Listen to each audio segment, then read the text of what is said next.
providers is under fire for fraud tonight, this time tied to services meant to help adults. CBS News Minnesota. Good evening. Another group of Minnesota Medicaid providers is under fire for fraud tonight, this time tied to services meant to help adults with disabilities. We're learning state officials have suspended payments to 28 providers. It is the third state program flagged for fraud just this month. Uba Ali has more on the latest in a series of schemes draining the state of Minnesota. I will do everything in my power to detect and prevent fraud. Payments will be shut off immediately at the first signs of fraud. That's Department of Human Services Inspector General James Clark in front of the House Fraud Committee last week, promising to weed out bad actors.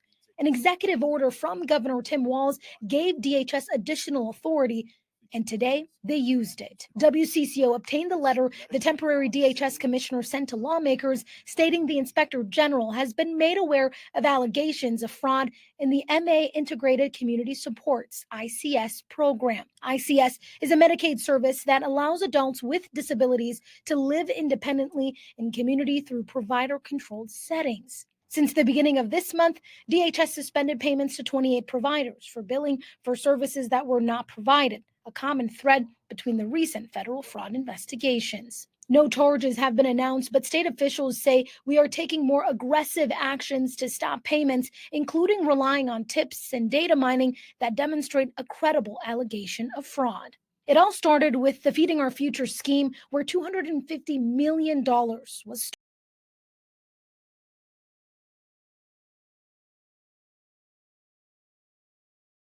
We are back. Welcome to the Nate Real Midwest podcast as the podcast continues and the fraud gets deeper and deeper in the state of Minnesota. Quite interesting, but sadly, nobody wants to talk about it. But guess what? I'm here and I'm going to talk about it. It's a system. The system reached out to a system of fraud. Those vulnerable adults with disabilities were taking advantage of the people that want to commit fraud. Let me repeat that. What ICS home provider is willing to open up and serve people with disabilities and mental health issues, but wants to use it for fraud? That is disgusting. What happened to those people who were committing this fraud deserve nothing. The people that were committed this fraud deserve nothing. And the reason why you guys did that is beneath the power that I will speak up. You deserve to be in jail for the rest of your lives. I would say 30 years or to life. Because you took advantage of a vulnerable adult that did nothing to you, and it was okay. What was the money going for? Let me guess. Long vacations, expensive cars. You billed and committed fraud yourself, and you knew that you were doing it. And you thought you were not going to get caught for a very, very long time. Too bad you got caught. Yeah, whatever comes in the dark will always shine in the light. You got caught. There is more to this group home fraud. There is more to this ICS homes that needs to be investigated. I think all ICS homes need to be investigated immediately. September 17th doesn't make an issue, okay? Why wasn't this brought forth during January of 2025? Or when we were back in session? Why all of a sudden now you're picking up on the clues? September, should we count the months from January? February, March, April, May, June, July, August, September. 7 months? 7 months you picked up on this. It took you that long. 7 months you picked up on this. And it took you that long to figure out this fraud? It's quite interesting that now there's no special session for this fraud to make sure that we can stop this, but I'll take a guess what the special session for the fraud is going to be. What else is the Minnesota legislature talking about right now? We had the Minnesota House of Representatives speak about gun violence. That's what they spoke about. But we had nobody on September 17th come out and wish these people who were affected by these fraud an elite apology.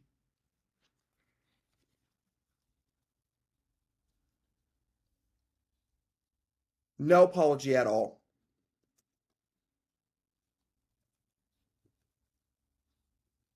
No apology.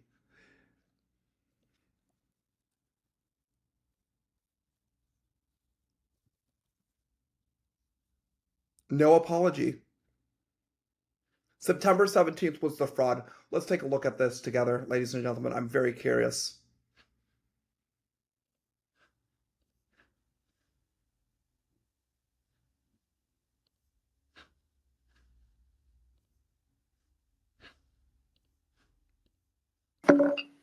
Good morning. It is 10 o'clock. The House State Agency and Fraud Oversight Committee to order. Sorry, I got the wrong thing. I am delighted to welcome you all here. And before we get into the substance of the day, we are going to approve the minutes from our last meeting. Vice Chair Anderson, have you had a chance to review the minutes? I have, Madam Chair. I'll make a motion to approve the minutes as is. Is there a second? We don't need a second. All those in favor say aye. Aye. Any opposed? Minutes are approved. All right. Our first, the order of business today is that we are hearing from the Department of Human Services on the Housing Stabilization Services Program, and then the Integrated Community Supports Program. Then we will move to public testimony and member questions. Chair Pinto. Thank you, Madam Chair. I did want to raise, there was just a concern I wanted to raise and a question to ask as we get started. So when the hearing was noticed up, or since the hearing was noticed, there have been a couple of significant announcements that have been made. You're running for governor. Congratulations to you. Governor Walz is running for re-election. He's announced that. And I have the concern, this is an incredibly serious issue of integrity of our public programs. Obviously, we've had legislators run for office. That's a regular thing. This committee, though, is different in that it's not a committee that has a substantive policy jurisdiction. What we've done is we haven't had bills referred to us or voted bills out. What we've had is testimony from executive branch folks and questioning of them, and then testimony and questioning from folks who have criticisms of the executive branch. Which raises concerns for me about just sort of the inherent conflict of having that happening in this committee. And I guess as a particular example, just a minor one, I know that the agency was asked to present on these two really complicated programs. We don't have human services expertise in the committee, and they'd asked for 45 minutes. They were told to keep it to 10 minutes. That's obviously, as chair, Madam Chair, you have the authority to control the committee hearing. And also as a candidate for office, there's an inherent conflict there. And so I guess my question is, do you have a plan for, will there be someone else taking over the committee, or sort of what will be done? Somebody else taking over the committee? Okay, first of all, I wanted to go back on that for a second because I'm quite curious why he said that. That was quite that was quite concerning why he said that. He's complaining that they're getting 10 minutes. Well, give them all the time they need. The Madam Chair is the one that gave the thing. This is very important, and I feel very bad myself that I missed this. I would have been there publicly testifying, literally publicly testifying, because I would have gave these people hell. Nathaniel Olson is not going to be playing nice anymore. So if I hurt your feelings, I'm sorry.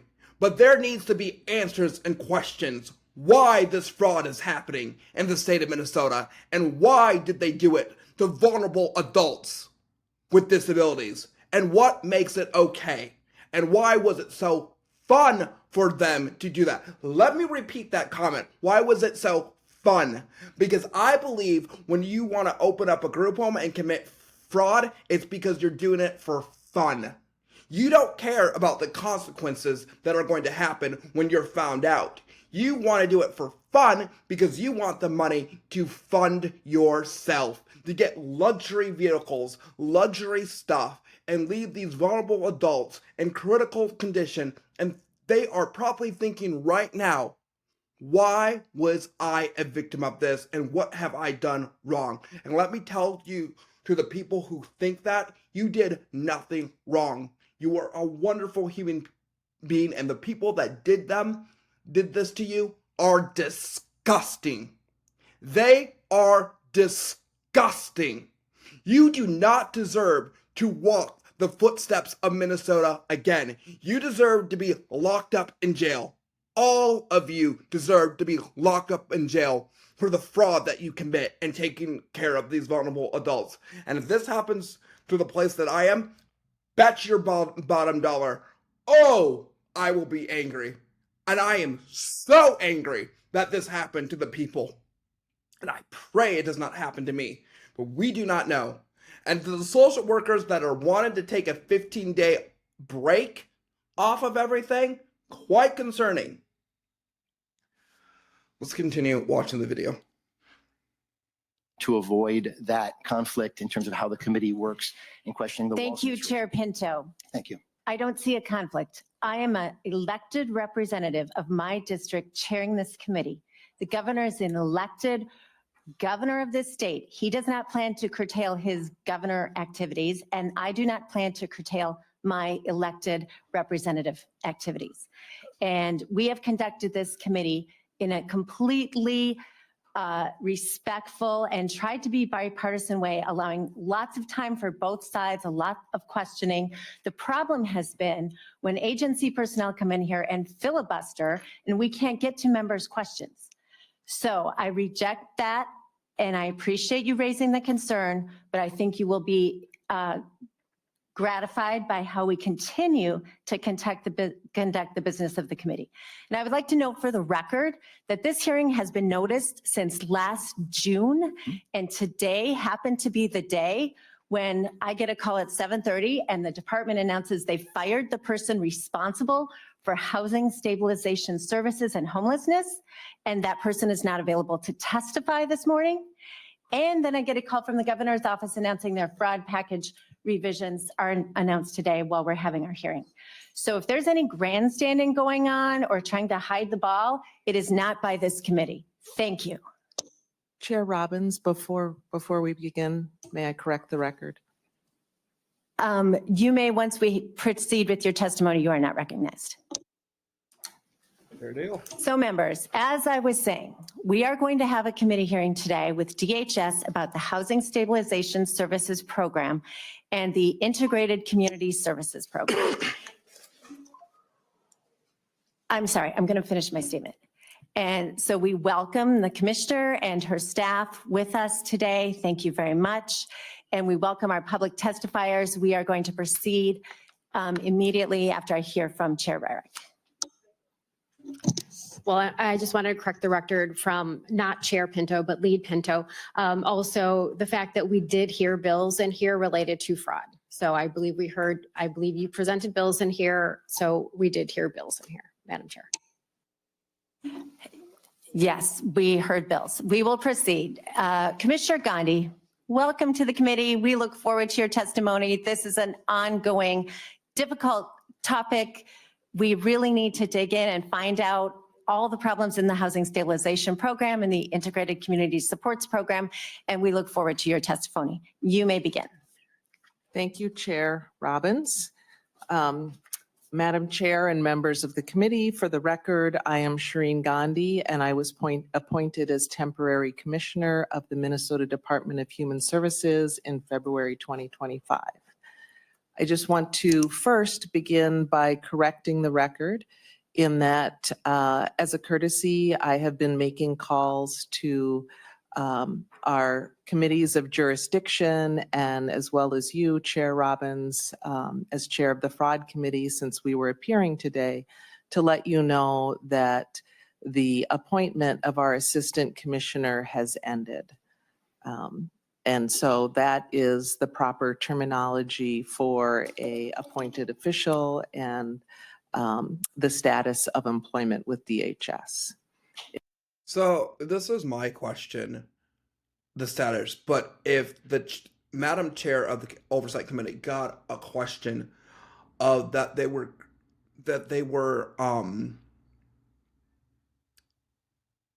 fired, why is appointed Commissioner Gandhi, do not call her Department of Human Services, temporary Commissioner Gandhi is saying that they were leave? I believe that the person got fired because the person, I believe, I don't have the facts on the matter. I would like to sit down and interview this person. I believe that this person got fired on an oversight, got fired because she knew about the fraud or she reported about the fraud. Where's the evidence of this? And I don't have the facts, but this is what I believe in it. But this needs to be more evidence-based. Let's continue to watch. Oops. It ended as of yesterday. Thank you again for the invitation to appear in front of this committee. I believe it is the fourth time DHS has been asked to come in front of this committee since its inception in the last legislative session. The agency has been an active partner in the committee's work during the legislative session and over the summer. We've made our staff available to you, Madam Chair, as well as to your committee staff. And we have continued to respond to requests and will continue to do so. And I am appearing today to continue to collaborate with you on this really important topic. I know that there are three things at least we can agree on today. Minnesota hates fraud, you hate fraud, and DHS hates fraud. I want to remind everybody. Let me stop you right there. Disability people like myself hate fraud. Don't forget about that. The vulnerable adults hate fraud.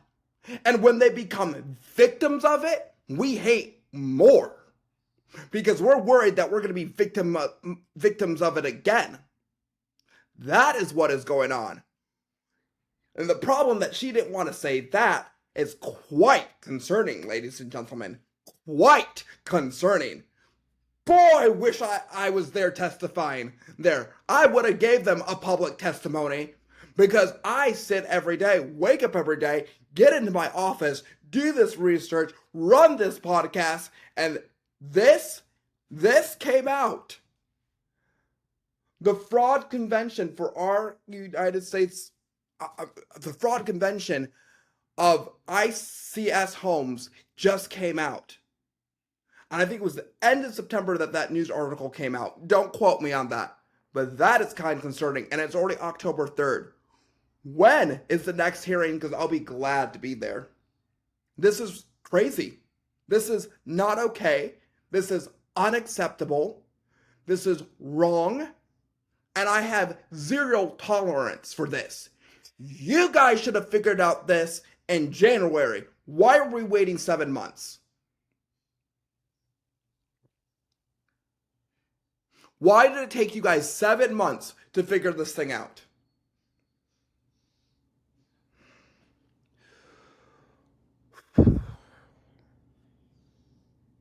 This is a frustrating time for Minnesota. And those vulnerable adults that got caught up in this fraud don't deserve it.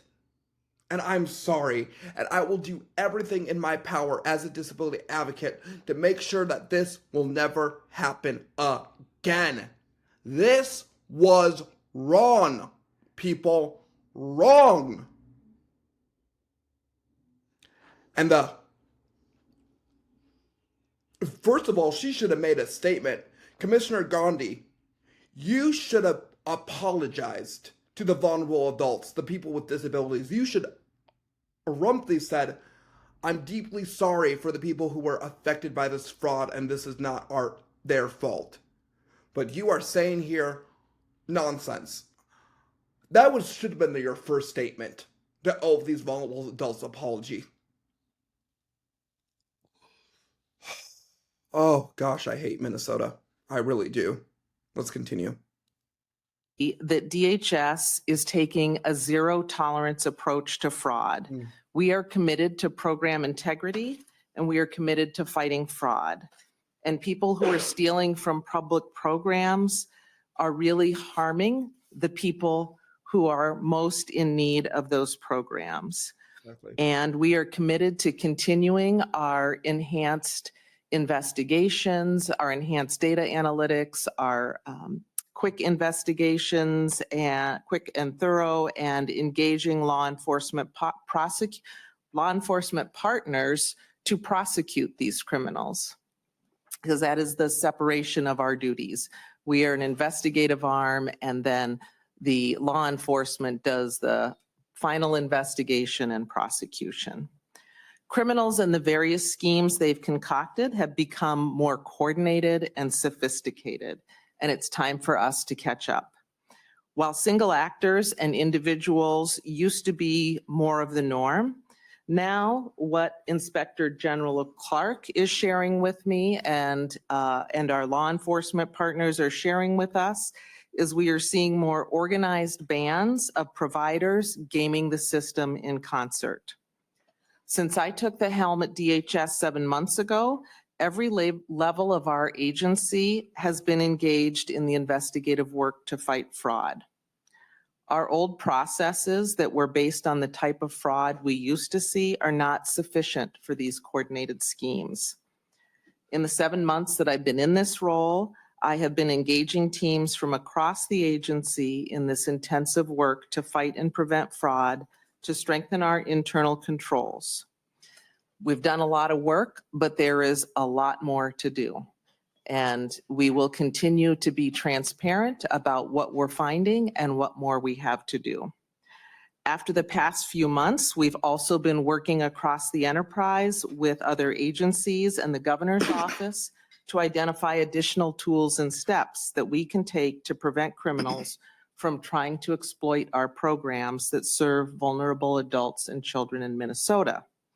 The executive order issued by the governor today gives DHS additional authority to move forward with disenrolling inactive providers, putting a temporary moratorium in place for new provider enrollment, creating unique identifiers for providers to track across programs, referring bad actors to the Department of Revenue to investigate tax fraud, and creating a statewide OIG work group using our new data sharing capabilities and more. In terms of your request for information on our two programs, Housing Stabilization Services is a Medicaid service. It is distinct, separate from the state-funded housing support program that provides rent assistance. The Medicaid service helps people with disabilities find and keep housing with using various methods. It is for Minnesotans who are 18 years of age or older with incomes at or below 150% of the federal poverty level. We have approximately 21,000 individuals and 1,800 providers roughly that are enrolled. There is a handout on this program, and with the short time frame, I'm going to leave it at that for Housing Stabilization Services. For Integrated Community Supports, or ICS, this is also a Medicaid service enacted by the legislature in 2019, providing supports to adults 18 or older living with disabilities. ICS allows people to live independently in community through residential, provider-controlled apartment settings. As of late August, there are 260 ICS providers and 487 approved ICS settings, covering about 2,800 individual ICS units. ICS fills the gap in the service continuum between a person living in their own home and more restrictive settings such as group homes and assisted living, which the state has been moving away from as assisted living models geared for older adult populations don't offer as much client choice in how or if the clients receive services.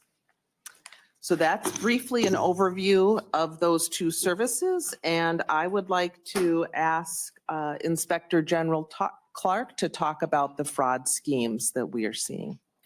Thank you. Welcome to the committee, Inspector General Clark. Good morning, Madam Chair and committee members. I'm a little under the weather this morning, so bear with me if I'm coughing. I'm James Clark, and I'm the Inspector General at the Department of Human Services. I came to DHS in late March, but I'm no stranger to Medicaid fraud. Before coming to DHS, I spent nearly a decade at the Attorney General's office where I investigated and prosecuted civil, administrative, and criminal Medicaid fraud actions. The past 6 months at DHS has increased my passion for fraud prevention work, and like the Commissioner, I take a zero tolerance approach to fraud in these programs. I want to be very clear on this point. I will not tolerate any fraud in our programs. I will do everything in my power to detect and prevent fraud. Payments will be shut off immediately at the first signs of fraud. All credible allegations of fraud will be referred to law enforcement, and I will do everything in my power to kick fraudsters out of our programs. I also want to be very clear on another point. Greedy people and businesses have learned how to exploit our programs. It's an unfortunate reality, but this work is serious and challenging, and I sincerely want to partner with you all and everyone else responsible for Medicaid oversight. We have a shared responsibility, the legislature, managed care organizations, law enforcement, and quality providers that are doing good work. I want to work with everybody on these serious and challenging issues to find real solutions to these problems. I also want everybody to know that fraud is getting more complex and sophisticated. At the Medicaid fraud unit at the AG's office and here at DHS, we're seeing webs or rings of connected providers that are working together to commit fraud. I've seen indications of fraudulent AI-generated healthcare records. There are entire agencies as opposed to individual employees committing fraud. That means that fraud is the business model. It's not a rogue or one-off employee that is committing the fraud. I've also seen businesses committing fraud that have tentacles throughout the Medicaid program, right? When you see a HSS provider committing fraud, they may also share ownership with an autism provider, an adult daycare center, an arms provider, right? So you can see tentacles of fraud throughout the department. It's complicated and it's a difficult problem to solve. As for housing stabilization services fraud schemes, I have not seen any unified HSS fraud scheme. What I've seen are schemes are varied. I've seen billing for services when the recipient has never heard of the business. I've seen overbilling, for example, billing us for 2 hours for a short phone call. I've seen providers not having any documentation to support services that were provided. I've seen also billing for non-reimbursable services, such as billing us for employee travel time, which was not reimbursable under the program. Also, I've seen upcoding, right? Billing for a more expensive service. So saying you provided a consultation and billing for a consultation when actually you provided a less expensive service like a transition service. I would just like to know, before we go to the next slide, as for HSS, we have 120 open HSS investigations. We've suspended payments to 115 providers. These providers have been sent to law enforcement. Law enforcement's been notified about these providers.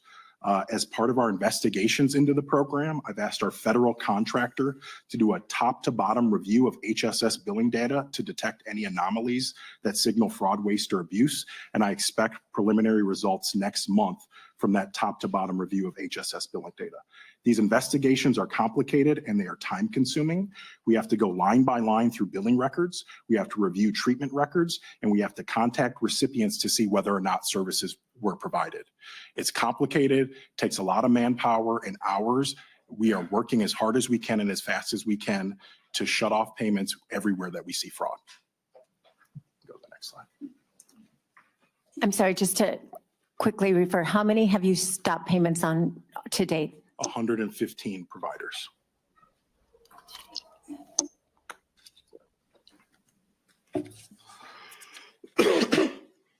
Chair Robbins.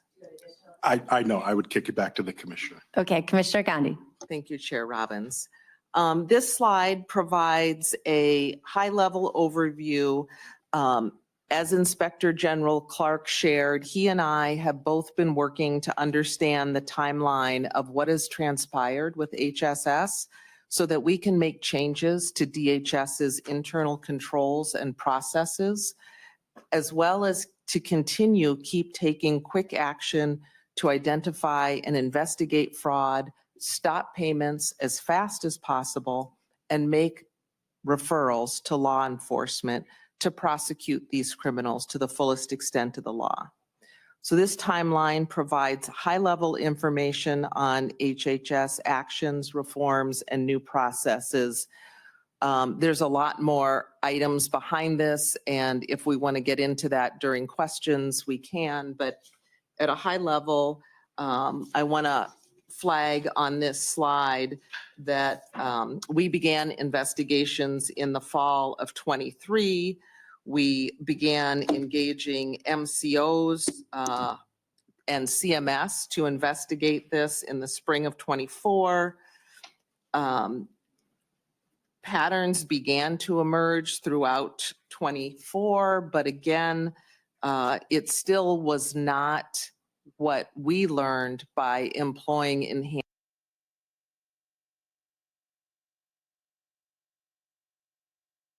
All right, I'm back. I love this.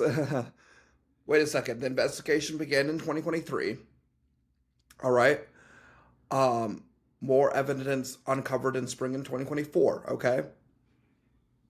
Reforms paused in 2025.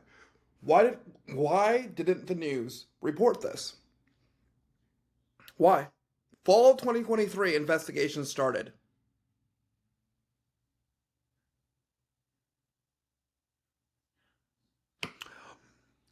More evidence uncovered in spring of 2024. DHS, CMS programs investigated tips, patterns emerged throughout of 2024. I haven't moved. It's 3 years I've been with this company.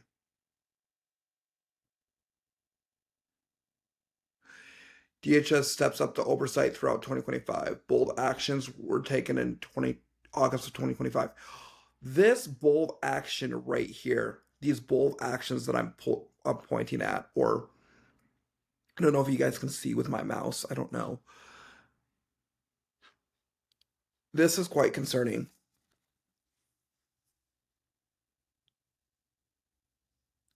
I'm sorry, but there needs to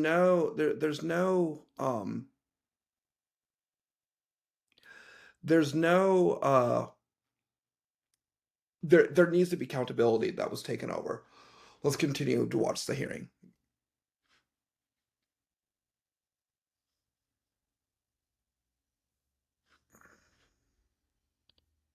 Advanced data analytics. So then in 2025, during legislative session, as I began to see the numbers, the amount of spending that was happening at Housing Stabilization Services and how that compared to the forecast that we had expected, I asked our teams to begin doing data analytics and we had also received some vague, credible allegations of fraud, but none specific to a provider. I mean, we had the regular community tips that were coming in, but we were told that there was widespread fraud, but not who it was. And that was in the spring of 2025, this year, after I became temporary commissioner. So that's when we went to our data analytics team, as I've discussed with you before, in the Inspector General's office, and said, let's start doing the types of analysis that credit card companies would do. Let's look for trends. Let's look for outliers. We don't have all the tools for predictive analytics, but that's what that's where we would like to get to.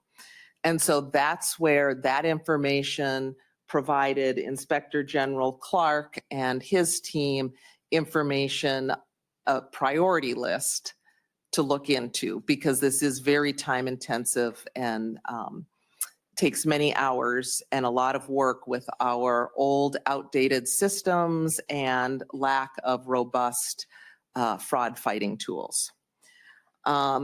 When I saw that in April, I decided that both HSS and EIDBI need to be designated as high-risk Medicaid programs. That gave us additional administrative tools to act on those programs.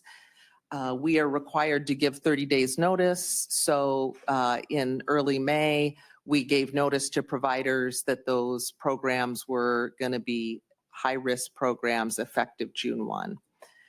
As we continued to look into what we were finding in housing stabilization and hearing from Inspector General Clark, as well as the U.S. Attorney's Office, well, maybe it's more the Attorney General's Office. I'm not sure if the U.S. Attorney provided this feedback to us, but both the Attorney General's Office and our Inspector General's Office felt overwhelmed by the amount of fraud that we were seeing in the Human Services Housing Stabilization Services Program.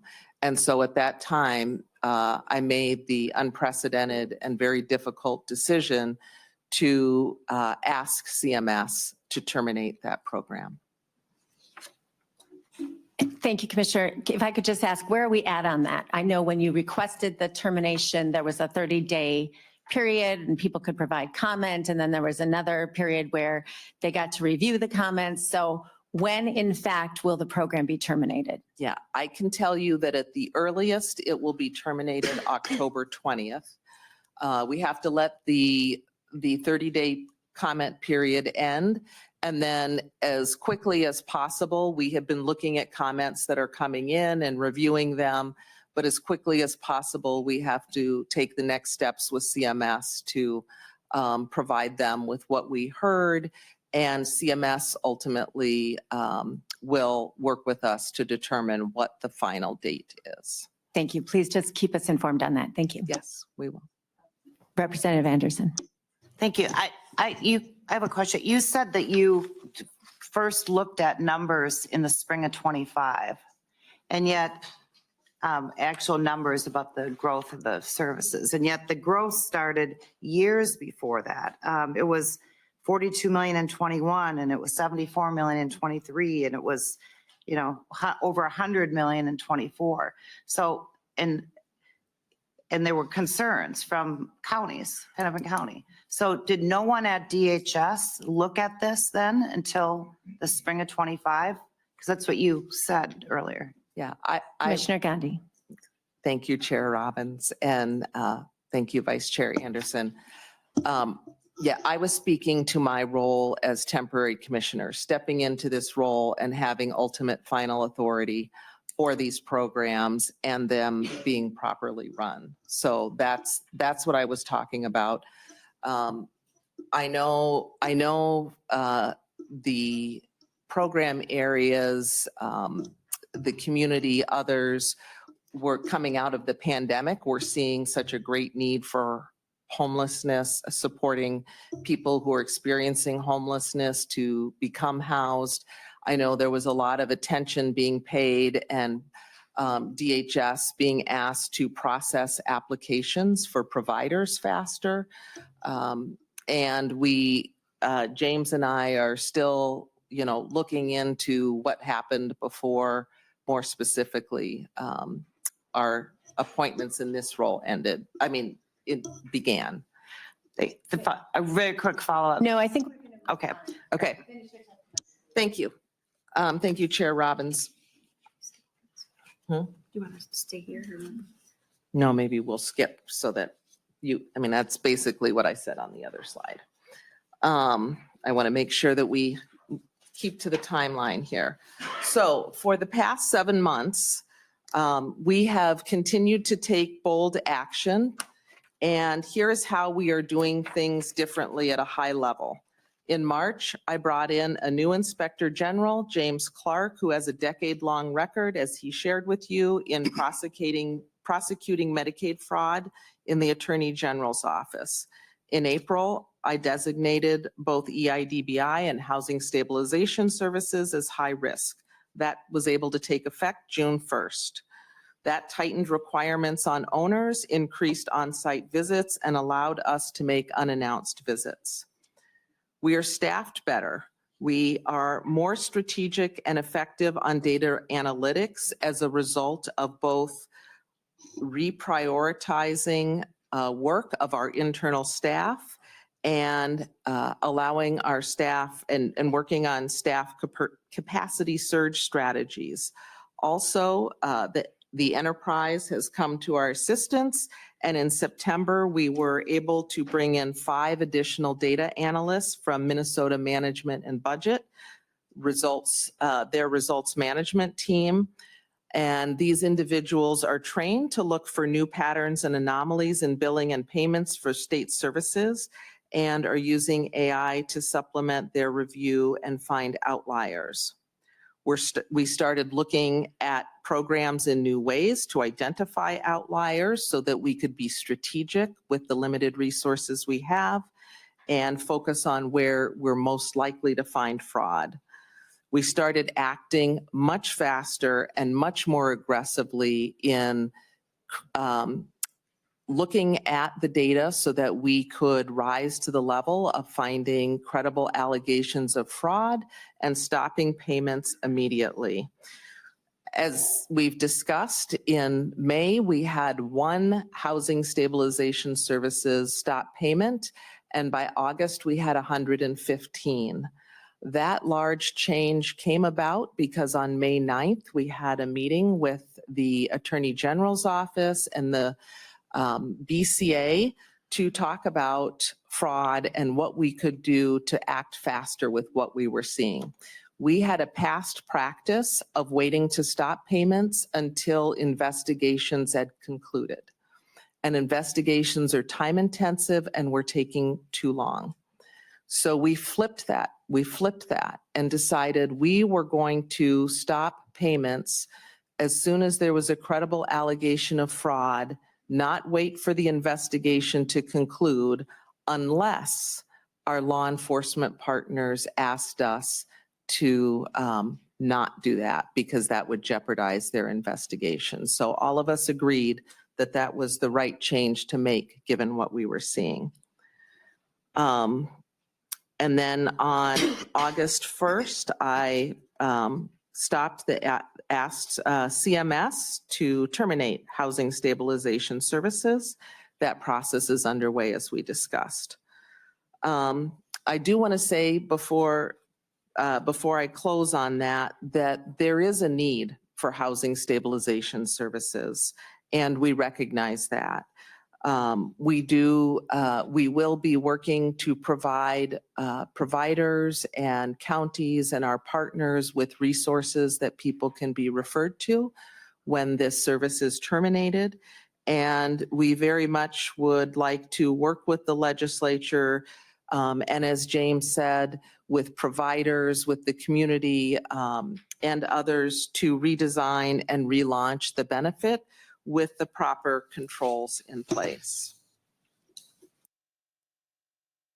So I just wanted to pause the video. So I wish I was there at the hearing, because this is why I want to run in 2026, because I wish I was a representative hearing. So let's just say if I was there or not, let's just imagine I was there. My question for Representative Gandhi is to the victims that were involved in this fraud and the money that they were being taken out. Will these victims be compensated? Because I believe they need to be compensated. I believe lots of money needs to go back to them. And with an apology note, when these disgusting human being people who took advantage of disability people are prosecuted and thrown in jail. that they get an apology from that company. Because not one of the people from the Department of Human Services promptly got their sincere apologies for these people who were affected by this. Not one person. And that is quite concerning for me. And somebody who's a disability advocate for the state of Minnesota. Not one person got an apology. She promptly spoke about, oh, how to stop this. She should have said, I'm truly sorry for the people who were affected by the fraud, who were victims of this. This was not their fault. It was people that were self-centered people that probably used that money to go buy luxury items and took advantage of a disability adult. Upcoming next in the state of Minnesota, the gun control is coming up next. That is quite concerning in the state. Let's go there and look that up right now as the gun control keeps continue with the Minnesota House of Representatives. Minnesota House of Representatives are doing as that they can to make sure that we're all for the American people. Let's go look at what the House Republicans said, and let's look at what the different leaders have said. And I can't wait because I'm ready to get back to work and get this fraud in committee done because they need a voice and I am the voice. So let's go look at the video and let's compare what the Republicans have said and what the Democrats said. Who's all with me? Let's go. We're going to go here. Sorry, let's.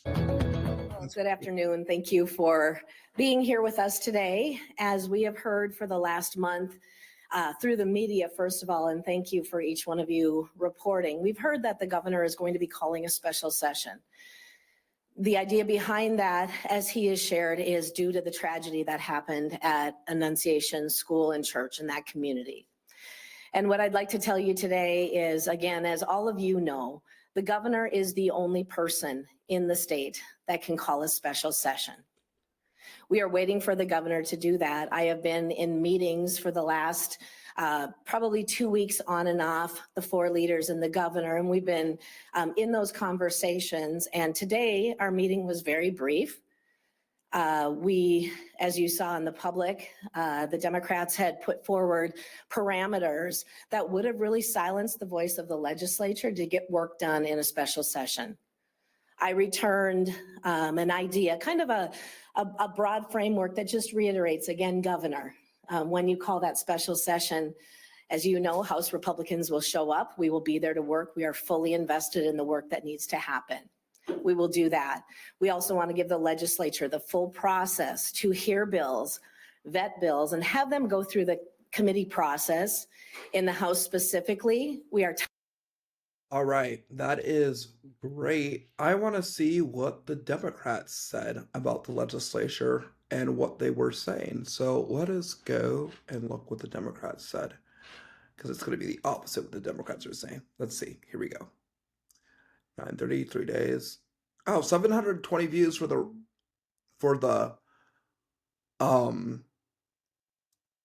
Republicans media, and only 423 views for the DFL media accessibility. Quite interesting. Why did the Republicans get 300 more views? Makes a lot of sense. Let's continue. Good afternoon. This morning, Leader Murphy, myself, the governor, put out a offer in good faith to our Republican colleagues to have a special session to address the gun violence we've been seeing across the state and across the country in recent days. That offer included provisions that we feel very strongly about, that the community feels very strongly about, that the families feel very strongly about, including banning assault weapons and banning high-capacity magazines. We also reached across the aisle and picked up some ideas that our Republican colleagues have been saying are important to them, because we do recognize in order to pass any meaningful gun violence prevention measures through the legislature, we will need votes from both Democrats and Republicans. So we came to the table in good faith and put out an offer that we thought addressed all of those issues. But I'm feeling discouraged after listening to my Republican colleagues just now, because I hear on the one hand that we need to have an open process where all legislators can be involved. And in the very same press conference, I heard Leader Niska say that there wasn't a single Republican vote for an assault weapons ban and that he wasn't even going to bring it to the floor. That's not an open process, but it is the truth that there isn't Republican support. All right, I need to stop there.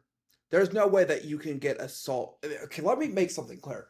There's no way that you can ban assault rifles. You can't. You just can't ban them. We have the right to bear arms in the second Constitution. You can't ban assault rifles and stuff. Because if you ban them, somebody from a different state could come up and shoot another school. Somebody from Wisconsin could take assault rifle and come up and shoot another school. The problem is that I'm seeing on this side of the aisle, and I want to be clear about what I want to say, and I'm not going to get I don't want to get into anybody's feelings at all. I'm sorry, I'm going to hurt some feelings because it's going to happen. The Democrats had control of the House and the Senate in 22 for almost 2.5 years. Why on earth did you not bring forth a bill for school security? Why did you rip them all out? If you are so willing and so adamant for gun control, why didn't you bring a bill for school security? I mean, we had a budget, but we went to a $6 billion deficit. We had a budget, okay? But you had the power to bring up school security. But you didn't. So, gun control is not the problem here. I'm sorry to say. The problem is you need to be held accountable for the bills that you passed. You could have passed school security. That's what you could have passed.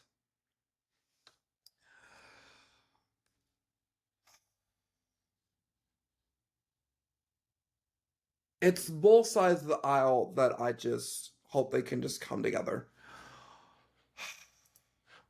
I just don't want to finish out the day, so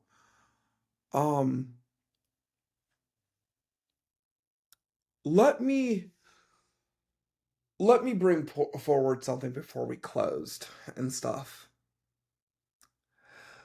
The Department of Human Services needs to do better to tackling this fraud, and it's going to be leading up to a federal investigation. The fraud and the abuse that would happen to the vulnerable adults, to these disability people that were literally taken advantage of with this fraud, are wondering why it happened to me. I don't deserve to be treated like this. And in that hearing, I heard no apology. I didn't. I heard ways that we can protect it. There was no apology in that hearing. But you sit here and think that the vulnerable adults that now need to find another place to live are going to be worried for the same thing.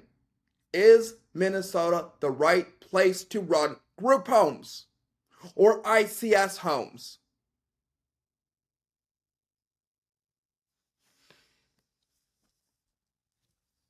I do not believe so. Like I say,